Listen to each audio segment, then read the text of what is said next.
এই লেখাটি আমাদের দেশের শিক্ষকদের উদ্দেশ্যে আমি উৎসর্গ করছি। শব্দ সৈন্য।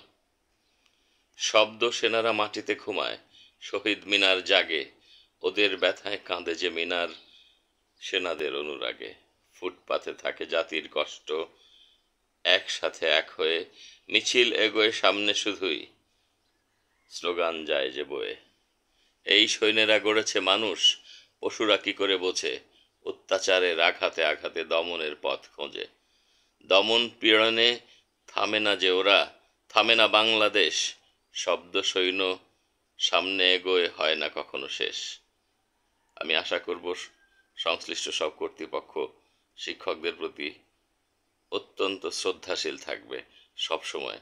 বাংলাদেশের উন্নয়নে, সারা বিশ্বের উন্নয়নে এই শিক্ষকদেরই রয়েছে অনেক অনেক অবদান।